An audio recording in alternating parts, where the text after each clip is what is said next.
ಆರ್ಬಿಕ್ಸ್ ಕೊಟ್ಟ ನಂತರ ಬೆಳೆ ಚೆನ್ನಾಗಿ ಬಂದಿದೆ. ಮೊದಲಿದ್ದ ಕಂದು ಬಣ್ಣಕ್ಕಿಂತ ಹಸಿರು ಬಣ್ಣ ಬಂದಿದೆ. ಈಗ ಕಾಂಡ ಚೆನ್ನಾಗಿ ಮತ್ತು ಹುರುಪಿನಿಂದ ಕೂಡಿದೆ. ಅಭಿಮಾನ್ ಮತ್ತು ಆರ್ಬಿಕ್ಸ್ ಕೊಟ್ಟ ನಂತರ ಬೆಳೆ ಚೆನ್ನಾಗಿದೆ. ಮಣ್ಣು ಕೂಡ ಚೆನ್ನಾಗಿದೆ. ಇದನ್ನು ಕೊಟ್ಟ ನಂತರ ಇತರ ಔಷಧಿಗಳನ್ನು ಕೊಟ್ಟ ನಂತರಕ್ಕಿಂತ ಬೆಳೆ ಚೆನ್ನಾಗಿದೆ. ಕಳೆ ಕೂಡ ಚೆನ್ನಾಗಿದೆ.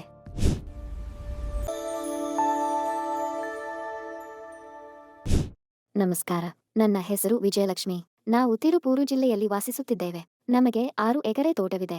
ನಾವು 4 ಎಕರೆ ತೆಂಗಿನ ತೋಟ ಮತ್ತು 2 ಎಕರೆ ಈರುಳ್ಳಿ ನೆಟ್ಟಿದ್ದೇವೆ.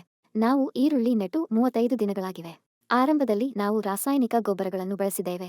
ಅವು ನಿರೀಕ್ಷಿತ ಪ್ರಯೋಜನವನ್ನು ನೀಡದ ಕಾರಣ ಈಗ ನಾವು ನೈಸರ್ಗಿಕ ವಿಧಾನಗಳಿಗೆ ಬದಲಾಯಿಸಿದ್ದೇವೆ ಮತ್ತು ಹನಿ ನೀರಾವರಿ ಮೂಲಕ ಅಭಿಮಾನ್ ಔಷಧವನ್ನು ಬಳಸುತ್ತಿದ್ದೇವೆ. ಬೇರಿನ ಬೆಳವಣಿಗೆ ಚೆನ್ನಾಗಿದೆ. ಬೆಳೆ ಕೂಡ ಚೆನ್ನಾಗಿ ಬೆಳೆಯುತ್ತಿದೆ. ಅಭಿಮಾನ್ ಔಷಧ ನೀಡಿದ ನಂತರ ಕಂಪನಿಯು ನಮ್ಮನ್ನು ಸಂಪರ್ಕಿಸಿ ಬೆಳೆ ಹೇಗಿದೆ ಎಂದು ಕೇಳಿದೆ. ಬೆಳೆ ಚೆನ್ನಾಗಿದೆ ಎಂದು ನಾವು ಅವರಿಗೆ ಹೇಳಿದೆವು. ಅಲ್ಲದೆ ಚೆನ್ನಾಗಿ ಬೆಳೆಯಲು ಮತ್ತು ಬೆಳೆ ಹಸಿರಾಗಲು ಕಾಂಡಕ್ಕೆ ಆರ್ಬಿಕ್ಸ್ ನೀಡಲು ಅವರು ನನಗೆ ಹೇಳಿದರು.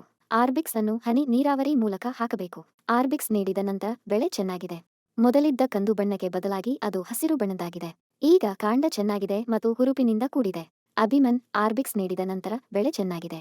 ಮಣ್ಣು ಕೂಡ ಚೆನ್ನಾಗಿದೆ. ಇದನ್ನು ಕೊಟ್ಟ ನಂತರ ಇತರ ಔಷಧಿಗಳನ್ನು ನೀಡಿದ ನಂತರ ಬೆಳೆ ಉತ್ತಮವಾಗಿದೆ. ಎಲ್ಲವೂ ಚೆನ್ನಾಗಿದೆ. ನಾನು ಸುಮಾರು 5 ದಿನಗಳ ಹಿಂದೆ FL77 ಅನ್ನು ತೆಗೆದುಕೊಂಡು ಸಿಂಪಡಿಸಿದೆ. ನಾವು ಇದೀಗ ಕೊಯ್ಯಲು ಪ್ರಾರಂಭಿಸಿದ್ದೇವೆ. ಹಣ್ಣು ಕೂಡ ಚೆನ್ನಾಗಿದೆ. ನಾನು ಈ ಔಷಧಿಯನ್ನು ಸಿಂಪಡಿಸಿ ಕೇವಲ 5 ದಿನಗಳಾಗಿವೆ. ಚೆನ್ನಾಗಿ ಮಾಗಿದ ಹಣ್ಣುಗಳನ್ನು 15 ದಿನಗಳಲ್ಲಿ ಆರಿಸಬಹುದು. ಹಣ್ಣು ಒಣಗುವ ಮೊದಲು ನಾವು ಅವುಗಳನ್ನು ಆರಿಸುತ್ತೇವೆ. ಅರ್ಧ ಗಂಟೆಯ ಹಿಂದೆ ನಾನು ಅಭಿಮಾನ್ ಔಷಧಿಯನ್ನು ಈ ಟ್ಯಾಂಕ್ನಲ್ಲಿ ಬೆರೆಸಿ 4 ಭಾಗಗಳಾಗಿ ವಿಂಗಡಿಸಿ ಮತ್ತು ನಾವು ಅದನ್ನು 1 ಎಕರೆಯ 3/4 ಭಾಗದಷ್ಟು ಪ್ರಮಾಣದಲ್ಲಿ ನೀಡುತ್ತಿದ್ದೇವೆ. ನಾವು ಆರ್ಬಿಕ್ಸ್ ಅನ್ನು ಸಹ ಅದೇ ರೀತಿಯಲ್ಲಿ ನೀಡಿದ್ದೇವೆ. ಆದರೆ ನಾವು ಇವುಗಳನ್ನು ನೀರಿನೊಂದಿಗೆ ಬೆರೆಸುವುದರಿಂದ ಕೆಲಸದ ಹೊರೆ ನಮಗೆ ಹೆಚ್ಚು ಅನಿಸುವುದಿಲ್ಲ. ನೀಡುವ ಮೊದಲು ಮತ್ತು ನಂತರ ಸ್ವಲ್ಪ ಸಮಯ ನೀರು ಹರಿಯಲು ಬಿಡಿ ಮತ್ತು ನಂತರ ಮಾತ್ರ ಔಷಧವನ್ನು ಹಾಕಿ. ಮೊದಲು ನಾವು ಇತರ ಗೊಬ್ಬರಗಳು ಮತ್ತು ಔಷಧಿಗಳನ್ನು ನೀಡುತ್ತಿದ್ದೆವು. ಹಣ್ಣುಗಳ ಇಳುವರಿ ಅಷ್ಟು ಚೆನ್ನಾಗಿರಲಿಲ್ಲ. ಬಣ್ಣವಿಲ್ಲದ ಕಾರಣ ಹಣ್ಣುಗಳಿಗೆ ಮಾರುಕಟ್ಟೆಯಲ್ಲಿ ಉತ್ತಮ ಬೆಲೆ ಸಿಗಲಿಲ್ಲ. ಆದ್ದರಿಂದ ಈಗ ನಾವು ಇದನ್ನು ಬಳಸುತ್ತಿದ್ದೇವೆ. ಈಗ ಹಣ್ಣುಗಳು ಉತ್ತಮ ಬಣ್ಣದ್ದಾಗಿವೆ. ಇದಕ್ಕೆ ಸ್ವಲ್ಪ ಹೆಚ್ಚು ಬೆಲೆ ಸಿಗುತ್ತದೆ ಎಂದು ನಾವು ಭಾವಿಸುತ್ತೇವೆ. ಹಣ್ಣುಗಳು ನೋಡಲು ಸುಂದರವಾಗಿವೆ. ಅವು ಉತ್ತಮ ಬಣ್ಣದ್ದಾಗಿವೆ. ಅವು ಚೆನ್ನಾಗಿ ನೆನೆಸಿವೆ.